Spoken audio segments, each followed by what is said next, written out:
కర్ణుడు. ఈరోజు మనం తెలుసుకోపోయేది కర్ణుడి కథ.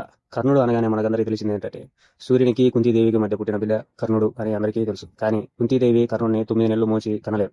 అసలు జరిగింది ఏమిటంటే, దుర్వాస మహర్షి అనే ఒక మహర్షి కుంతీదేవికి సంతాన మంత్రాన్ని చెప్తాడు. ఈ మంత్రం ప్రభావం ఏమిటంటే, ఒకసారి ఈ మంత్రాన్ని జపించి ఏ దేవుడినైనా తలుచుకుంటే ఆ దేవుడు ప్రత్యక్షమయ్యి తనకు సంతానాన్ని ప్రసాదిస్తాడని ఈ మంత్రం యొక్క ప్రభావం. కుంతీదేవి ఇది నిజమా కాదా అని ఒకసారి ప్రయత్నిస్తుంది. ఆ మంత్రాన్ని తను ఒకసారి జపించి సూర్యభగవంతుణ్ణి తలుచుకుంటుంది. అప్పుడు సూర్యభగవానుడు ప్రత్యక్షమయ్యి తనకు ఒక సంతానాన్ని ప్రసాదిస్తాడు. ఆ బాలుడే కర్ణుడు. కర్ణుడు సహజ కుండలాలతో సూర్యకాంతితో వెలుగుతూ ఉంటాడు. ఆ బాలుని కుంతీదేవి చేతిలో పెట్టి సూర్యభగవానుడు మాయమైపోతాడు. అప్పుడు కుంతీదేవి ఇంకా వివాహం కానందువల్ల తనపైన ఏదన్నా తప్పుడు అభిప్రాయము, తప్పుడు మాటలు వస్తాయని ఆలోచించి ఆ పిల్లవాడిని ఒక పెట్టెలో ఉంచి తీసుకెళ్లి గంగానదిలో వదిలేస్తుంది. ఆ గంగానది ఒడ్డున ఒక చిన్న రాజ్యంలో అతిరథుడు, రాధ అనే దంపతులు ఉంటారు. వాళ్ళిద్దరికి వివాహమై చాలా సంవత్సరాలు అవుతున్నా గానీ పిల్లలు లేరని చాలా బాధపడుతుంటారు. ఒకరోజు అతిరథుడు గంగానది తీరానికి వెళ్ళి తనకు పిల్లలు లేరని సూర్యభగవానికి చెప్పుకొని మొరపెట్టుకుంటాడు. అదే సమయంలో గంగానదిలో ఒక పెట్టె తేలుతూ రావడం గమనిస్తాడు. అది ఏమిటా అని కుతూహలంతో వెళ్ళి ఆ పెట్టెను బయటికి తీసి పెట్టెను ఓపెన్ చేసి చూడగానే అందులో మన కర్ణుడు బాలుడిగా ఉంటాడు. ఆ పెట్టెలో బాలుని చూడగానే ఇది ఆ సూర్యభగవంతుడే నాకు ఇచ్చిన వరంగా భావించి అతిరథుడు ఆ పిల్లవాడిని తన ఇంటికి తీసుకెళ్తాడు. వాళ్లకు చాలా సంవత్సరాల నుంచి పిల్లలు లేరు కాబట్టి రాధ కూడా ఆ పిల్లవాడిని తన పుత్రుడిగా భావిస్తుంది. అప్పటి నుంచి కర్ణుడు ఆ అతిరథుడు పుత్రుడిగానే పెరుగుతాడు. చిన్నప్పటి నుంచే కర్ణుడికి యుద్ధ విద్యలంటే చాలా ఇష్టం. కర్ణుడు యుద్ధ విద్యలు నేర్చుకోవాలని ఎంతో మంది గురువుల దగ్గరికి వెళ్ళాడు. కానీ ఆ కాలంలో ఏం జరిగేదంటే, ఒక యుద్ధ విద్య నేర్చుకోవాలంటే వాడు క్షత్రియుడైనా ఉండాలా లేదా బ్రాహ్మణుడైనా ఉండాలా. కానీ కర్ణుడు అతిరథుడు పుత్రుడిగా జరుగుతున్నాడు. అతిరథుడిది సూతకులం, అందువల్ల కర్ణుడిది కూడా సూతకులంగానే అందరూ భావించేవారు. తనది సూతకులం అని ఏ గురువు తనకు యుద్ధ విద్యలు నేర్పించేవాడు కాదు. ఒకరోజు కర్ణుడు ద్రోణాచార్యుడి వద్దకు వెళ్తాడు. తనకు యుద్ధ విద్యలు నేర్పించమని కోరుతాడు. కానీ తను ఒక సూతకుమారుడని, తక్కువ కులం వారికి నేను విద్య నేర్పించానని ద్రోణాచార్యుడు కర్ణుడిని బయటికి పంపిస్తాడు. ఎలాగైనా యుద్ధ విద్యలు నేర్చుకోవాలనుకుంటున్న కర్ణుడికి ఒకరోజు పరశురాముడి గురించి తెలుస్తుంది. పరశురాముడు ఈ భూమండలాన్ని 21 సార్లు తిరిగాడు. అతడు ఎంతో మంది రాక్షస క్షత్రియులను, రాజులను సంహరించాడు. ఆయనంత వీరుడు ఈ భూమండలంలో ఎతికినా ఎక్కడా దొరకడు అని చెప్పగానే కర్ణుడు అతని దగ్గర శిష్యరికం చేరాలనుకుంటాడు. కానీ ఇక్కడ పరశురాముడికి క్షత్రియులంటే కొంచెం తప్పుడు అభిప్రాయమే ఉంటుంది. ఎందుకంటే ఆయనకు వాళ్ళ తండ్రిని చంపిన క్షత్రియులు అని పగ ఉంటుంది కాబట్టి, అందువల్ల ఆయన క్షత్రియులకు ఎవరికి విద్య నేర్పించాడు. కానీ కర్ణుడు ఏం చేస్తాడంటే, కర్ణుడు తన ఒక బ్రాహ్మణ కుటుంబంలో పుట్టినవాడిగా పరశురాముడికి పరిచయం అయ్యి తనని ఒక బ్రాహ్మణుడిగా చెప్పుకొని పరశురాముడి దగ్గర చేరతాడు. పరశురాముడు తనకు తెలిసిన విద్యలన్నిటినీ కర్ణుడికి నేర్పిస్తాడు. కర్ణుడు చాలా సంవత్సరాలు కష్టపడి పరశురాముడి దగ్గర ఎన్నో రకాల యుద్ధ విద్యలు నేర్చుకుంటాడు. తను ఒకరోజు శిక్షణలో పరశురాముడు తనకు నిద్ర వస్తుందని చెప్తాడు. కర్ణుడు నేలపైన కూర్చొని, రండి గురువు గారు, నా ఈ తొడపైన మీ తలను పెట్టుకుని నిద్రపోండి, నేను మిమ్మల్ని సురక్షితంగా చూసుకుంటానని చెప్తాడు. పరశురాముడు అలాగే అని చెప్పి పడుకుంటాడు. కొద్ది సమయం తర్వాత పరశురాముడు నిద్రలోకి చేరుకుంటాడు. అదే సమయంలో ఒక పురుగు వచ్చి కర్ణుడి తొడకు ఒక రంధ్రాన్ని చేస్తుంది. ఆ రంధ్రం నుంచి కర్ణుడి రక్తం ధారాళంగా కారిపోతూ ఉంటుంది. ఆ రక్తం కారుతూ పరశురాముడి మెడకు తగులుతుంది. ఆ రక్తం తగలడంతో పరశురాముడు నిద్రలోంచి మేలుకుంటాడు. అరే, ఎక్కడిది ఇది, ఇంత రక్తం ఎక్కడి నుంచి వచ్చింది కర్ణ అంటే కర్ణుడు చెప్తాడు, స్వామి, ఇలా ఒక పురుగు వచ్చి నా తొడను కురికేసింది, అందువల్ల రక్తం అంతా కారుతుంది అని. అప్పుడు పరశురామునికి ఒక అనుమానం వస్తుంది. ఒక బ్రాహ్మణుడు చాలా సుకుమారంగా పెరిగి ఉంటాడు. అతను ఇంత నొప్పిని, ఇంత కష్టాన్ని భరించడం కష్టం. నువ్వు నా దగ్గర అబద్ధం చెప్పి బ్రాహ్మణుడిగా నా దగ్గర శిష్యరికం చేరావు. నన్ను మోసం చేసినందువల్ల నీకు అత్యవసర సమయంలో నువ్వు నేర్చుకున్న విద్య అంతా మర్చిపోతావు అని శాపం పెడతాడు. అప్పుడు కర్ణుడు, స్వామి, నేను సూతకుమారుడని నాకు ఎవరు యుద్ధ విద్యలు నేర్పించలేదు, అందువల్లనే నేను బ్రాహ్మణుడిగా మీ దగ్గర చేరాను, నన్ను క్షమించండి స్వామి అని కోరగానే పరశురాముడు తనకు ఒక రథాన్ని అలాగే ఒక ధనస్సును వరంగా ఇస్తాడు. ఓ కర్ణ, నువ్వు ఈ రథం పైన ఉన్నంత వరకు నిన్ను ఎవరు ఓడించలేరు. అలాగే నీకిచ్చిన ధనస్సు విజయ ధనస్సు. ఈ ధనస్సుతో నువ్వు ఎప్పుడు యుద్ధం చేసినా నీకు విజయమే లభిస్తుంది అని చెప్పి, ఒకరోజు కౌరవులు, పాండవుల మధ్య యుద్ధ కళ ప్రదర్శన జరుగుతుంటుంది. ఆ రోజు అందరూ వాళ్ళకి తెలిసిన యుద్ధ కళను ప్రదర్శిస్తూ ఉంటారు. అందులో అర్జునుడు తనకు తెలిసిన విద్యతో అక్కడున్న ప్రజలందరినీ మెప్పిస్తాడు. ఆ సమయంలో ద్రోణాచార్యుడు ఈ విద్యలో అర్జున్ని కొట్టే వీరుడు ఈ భూమండలంలో ఎవరూ లేరని పొగుడుతుంటాడు. అదే సమయంలో వానికంతా సీన్ లేదులే అని ఒక మాట వినిపిస్తుంది. ఎవడరా ఆ మాట అనిందని తిరిగి చూస్తే ఆ ద్వారం దగ్గర కర్ణుడు అప్పుడే వస్తుంటాడు. కర్ణుని ఒంటి మీద ఉన్న ఆ కవచ కుండలాలపై సూర్యకాంతి పడడం వల్ల అది ఇంకా ఎక్కువగా మెరుస్తుంటుంది. తనని చూడడానికి కూడా అందరి కళ్ళు సన్నగిల్లుతున్నాయి. అంత కాంతితో వెలుగుతూ ముందుకు నడుచుకుంటూ వస్తున్నాడు కర్ణుడు. అలా సభలోకి వచ్చిన కర్ణుడు తనకు తెలిసిన విలువిద్యతో ఆ సభలో అప్పటికప్పుడు వర్షాన్ని కురిపించాడు. అలాగే మంటలు పుట్టించాడు, సుడిగాలులు పుట్టించాడు. ఇవన్నీ చూసిన అక్కడ ప్రజలు చాలా ఆశ్చర్యపోయారు. అందరూ అతన్ని పొగుడుతారు. కర్ణుడు అర్జునుడితో, నువ్వంత గొప్ప వీరుడు అయితే నాతో తలపడి చూడు, మనలో ఎవరు గొప్ప వీరుడో ఇప్పుడే తేలుద్దామని సవాలు విసురుతాడు. దానికి అర్జునుడు సై అంటాడు. కానీ అదే సమయంలో ద్రోణాచార్యుడు కల్పించుకుని, ఓ వీరా, ఎవరు నువ్వు, నీ పేరేమిటి, నువ్వు ఇక్కడికి ఎలా వచ్చావని అడుగుతాడు. దానికి కర్ణుడు, నా పేరు కర్ణుడు, నేను రథసారిది అయిన అతిరథుడు రాధ వాళ్ళ కుమారుడిని అని చెప్తాడు. దానికి ద్రోణాచార్యుడు, నువ్వు ఒక సూత కుమారుడు, సూత కుమారునికి క్షత్రియునికి పోటీ జరగడం అసంభవం. అంటే నీవు ఒక సూతకుమారుడు, సూతకుమారుడు ఈ సభలో అసలు ప్రవేశమే లేదు. నీకు క్షత్రియుడైన అర్జునుడితో యుద్ధం చేసే అర్హత కూడా లేదని అవమానిస్తారు.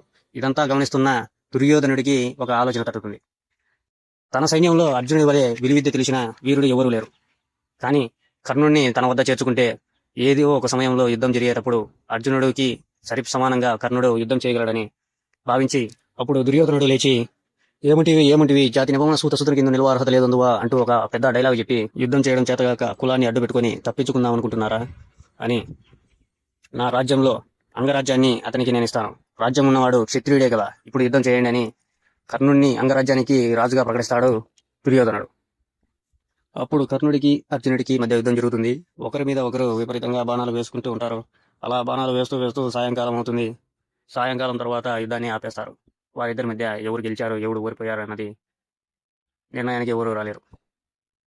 ఇదంతా చూస్తున్న కుంతీదేవి కర్ణుడికి ఉన్న కవచ కుండలాలు చూసి తను ఆ రోజు సూర్య భగవంతుడు ఇచ్చిన కుమారుడే అని భావించి, కర్ణుడు అంగరాజ్యానికి రాజైన తర్వాత దుర్యోధనుడితో మంచి స్నేహితుడిగా నిలిచిపోతాడు.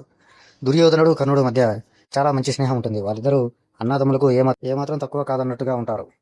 కర్ణుడి భార్య పేరు వృషాలి. కర్ణుడికి 9 మంది కుమారులు ఉంటారు, అంటే 9 మంది పిల్లలు ఉంటారు. తరువాత కొంతకాలానికి పాండవులు కౌరవుల మధ్య జూదమాట జరుగుతుంది. అందులో పాండవులు ఓడిపోతుంటారు. చివరికి ద్రౌపది వస్త్రాభరణం కూడా జరుగుతుంది. ఆ సమయంలో కర్ణుడు లేచి, దుర్యోధన, ఇది నువ్వు చేసేది తప్పు అని చెప్పి అక్కడి నుంచి వెళ్ళిపోతాడు. పాండవులు ఆ జూదంలో ఓడిపోయి అరణ్యవాసానికి బయలుదేరతారు. అరణ్యవాసం అయిపోయి తిరిగి వచ్చిన తర్వాత కురుక్షేత్ర యుద్ధం మొదలవుతుంది. కురుక్షేత్ర యుద్ధం మొదలైనప్పుడు దుర్యోధనుడు కర్ణుడిని సైన్యాధ్యక్షుడిగా చేయాలనుకుంటాడు. కానీ ఆ సమయంలో భీష్ముడు అడ్డుపడి, ఒక తక్కువ జాతి కులానికి సంబంధించిన వాడిని మన సైన్యానికి అధ్యక్షుడిగా చేయడం సరికాదని, నేను మన సైన్యానికి అధ్యక్షుడిగా ఉంటానని చెప్పి భీష్ముడు సైన్యాధ్యక్షుడిగా మారతాడు. ఇదంతా విన్న కర్ణుడు, నా కులాన్ని తక్కువ చేసి నన్ను సైన్యాధ్యక్షుడిగా చేయనందువల్ల భీష్ముడు యుద్ధంలో ఉన్నంత కాలం నేను యుద్ధం చేయనని అక్కడి నుంచి వెళ్ళిపోతాడు. భీష్ముడు 10 రోజులు భయంకరంగా యుద్ధం చేసి చివరికి 10వ రోజు అపచయ మీద పడి ఉంటాడు. ఇక భీష్ముడు యుద్ధంలో పాల్గొన్నాడు కాబట్టి కర్ణుడు సైన్యానికి అధ్యక్షుడిగా మారతాడు. 10 రోజుల తర్వాత కర్ణుడు యుద్ధంలోకి దిగుతాడు. యుద్ధం మొదలవక ముందు కృష్ణుడు కర్ణుని, నువ్వు కుంతీదేవి కుమారుడివి, నువ్వు పాండవులకు అన్న అవుతావు, నువ్వు దుర్యోధనుడి వైపు కాకోకుండా పాండవుల వైపు యుద్ధం చేయాలని కోరుతాడు. కానీ కర్ణుడు దాన్ని తిరస్కరిస్తాడు. నన్ను దుర్యోధనుడు తన సొంత సోదరుడిగా ఇంతకాలం చూసుకున్నాడు. నేను పాండవుల వైపు పోరాటం చేస్తే నేను నమ్మక ద్రోహం చేసిన వాడిగా చరిత్రలో మిగిలిపోతాను. ఆ ఆపదని నేను భరించలేను అని కర్ణుడు దుర్యోధను వైపే నిలబడతాడు. కర్ణుడు మొదటి రోజు చాలా భయంకరంగా యుద్ధం చేస్తాడు. తన యుద్ధ విద్యలన్నిటినీ కృష్ణుడు బాగా గమనిస్తాడు. అది గమనించిన కృష్ణుడు కుంతీదేవి దగ్గరికి వెళ్ళి, నువ్వు కర్ణుడితో మాట్లాడి తనని ఒప్పించు, యుద్ధం నుంచి వైదొలగమని ఎలాగోలా ఒప్పించని చెప్తాడు. లేదంటే పాండవులను చంపకూడదన్న ప్రమాణమన్నా తీసుకోవమ్మా అని కుంతీదేవిని కర్ణుడి వద్దకు పంపిస్తాడు. కుంతీదేవి కర్ణుడి వద్దకు వెళ్తుంది. తను కర్ణుడిని నువ్వు నా బిడ్డవని చెప్పి నువ్వు మా సైడ్ రామని కోరుతుంది. కానీ కర్ణుడు దానికి ఒప్పుకోడు. కర్ణుడు కుంతీదేవి కోరిక మేరకు పాండవులలో అర్జునుడిని తప్ప ఇంకెవరిని చంపనని ప్రతిజ్ఞ చేస్తాడు. తనకిచ్చిన మాట కారణంగా కర్ణుడు యుద్ధ సమయంలో ధర్మరాజు, నకులుడు, సహదేవుడు కర్ణుడి చేతికి 2 సార్లు దొరుకుతారు. కానీ కర్ణుడు వాళ్ళను చంపకుండా వదిలేస్తాడు. అర్జునుడు ఇంద్రుడి అంశతో పుట్టింటాడు. కర్ణుడి యుద్ధ నైపుణ్యం చూసి ఇంద్రుడు, అర్జునుడు కర్ణుడిని ఓడించలేడేమో అని భ్రమపడి కర్ణుని వద్ద ఉన్న కవచ కుండలాలు ఎలాగైనా దానం తీసుకోవాలనుకుని ఒక బ్రాహ్మణ రూపంలో వెళ్లి కర్ణుణ్ణి అర్థిస్తాడు. ఈ విషయాన్ని సూర్యభగవంతుడు కర్ణునికి ముందుగానే చెప్తాడు. నీ వద్దకు ఇంద్రుడు ఒక బ్రాహ్మణ రూపంలో వచ్చి నీ కవచ కుండలాలు అడుగుతాడు, ఇవ్వద్దు అని చెప్తాడు. కానీ కర్ణుడు అందుకు నిరాకరిస్తాడు. నా వద్దకు ఇంద్రుడు ఒక బ్రాహ్మణ రూపంలో వచ్చి నా కవచ కుండలాలు అడిగితే నేను తప్పకుండా దానం చేస్తాను. అది నా సహజత్వము, దాన్ని నేను మార్చుకోలేను అని చెప్తాడు. అలాగే ఇంద్రుడు ఒక బ్రాహ్మణ రూపంలో వచ్చి కర్ణుడిని తన కవచ కుండలాలు దానంగా ఇవ్వమని కోరతాడు. కర్ణుడు తన ఒంటిపై ఉన్న కవచ కుండలాలని ఇంద్రునికి దానం చేస్తాడు. కర్ణునికి ఉన్న దాన గుణాన్ని గుర్తించి ఇంద్రుడు కర్ణుడికి ఒక అస్త్రాన్ని వరంగా ఇస్తాడు. ఆ అస్త్రం పేరే వైజయంతి అస్త్రం. ఈ వైజయంతి అస్త్రం ఒకసారి సంధించి వదిలితే ఎదురుగా ఉన్నది రాక్షసుడైనా దేవుడైనా ఒక దెబ్బకు మరణిస్తాడు.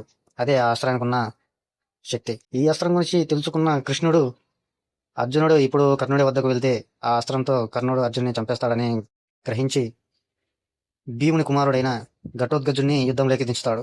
ఘటోత్కచుడు మామూలుగా మంత్ర విద్యల్లో ఆరితేలి ఉంటాడు. ఘటోత్కచుడిని సాధారణ అస్త్రాలు ఏమి చేయలేవు. ఘటోత్కచుడు యుద్ధంలో అనేక మంది సైనికుల్ని చంపుతూ ఉంటాడు.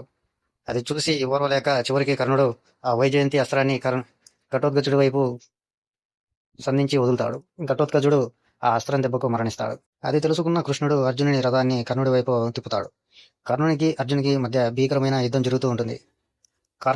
అర్జునుడు కర్ణుడి మీదకి కొన్ని వందల బాణాలు ఒకే సమయంలో వేస్తుంటాడు. అదే సమయంలో కర్ణుడు ఆ బాణాలన్నింటినీ త్యజించి అర్జునుడి వైపు కొన్ని వందల బాణాలను వేస్తుంటాడు. ఆ యుద్ధం చూడడానికి ఎంతో భయంకరంగా కనిపిస్తుండేది. ఆ సమయంలో యుద్ధం చేస్తున్న మిగతా సైనికులందరూ వారు చేసే యుద్ధాన్ని ఆపేసి వీళ్ళిద్దరి మధ్య జరిగే యుద్ధాన్ని చూస్తూ నిలబడిపోయేవారు. ఒక్కసారిగా కర్ణుడు నాగాస్త్రాన్ని అర్జునుడి వైపు సంధించి వదులుతాడు. దాన్ని గమనించిన కృష్ణుడు తన కాలికి బొటన వేలుతో రథాన్ని 2 అంగుళాలు కిందికి తొక్కుతాడు. అప్పుడు ఆ నాగాస్త్రం అర్జునుడి కిరీటాన్ని తగిలి కింద పడిపోతుంది. కర్ణుడికి యుద్ధ సమయంలో తన రథం భూమిలో కూరుకుపోతుందనే శాపం ఉంటుంది. ఆ శాపం కారణం వల్ల కర్ణుడి రథం భూమిలోకి కూరుకుపోతుంది. అదే సమయంలో పరశురాముడు పెట్టిన శాపం వల్ల తను నేర్చుకున్న యుద్ధ విద్యలను కర్ణుడు మర్చిపోతాడు. కర్ణుడు ఒకసారి రథం నుంచి కిందికి దిగి తన రథాన్ని భూమి నుంచి పైకి లేపడానికి నెట్టుతూ ఉంటాడు. ఇదే సమయం చూసుకొని కృష్ణుడు అర్జున్ని, నువ్వు ఈ సమయంలోనే కర్ణుడిని వధించాలి, నువ్వు వెంటనే అస్త్రం తీసి సంధించు అని చెప్తాడు. అప్పుడు అర్జునుడు కర్ణుడి వైపు బాణం విసురుతాడు. కర్ణుడి తల తెగి నేలపై పడిపోతుంది. అలా కర్ణుడు వీరమరణం చెందుతాడు. కర్ణుడి 9 మంది పిల్లలు కురుక్షేత్ర యుద్ధంలో చనిపోతారు. కర్ణుడు చనిపోయిన తర్వాత తన చితిపైన కర్ణుడి భార్య వృషాలి సజీవ దహనం అవుతుంది. ఇది కర్ణుడి చరిత్ర. ఈ వీడియో కనుక మీకు నచ్చితే మన ఛానల్ని సబ్స్క్రైబ్ చేసుకోండి, లైక్ చేయండి, అలాగే షేర్ కూడా చేయండి. Thank you.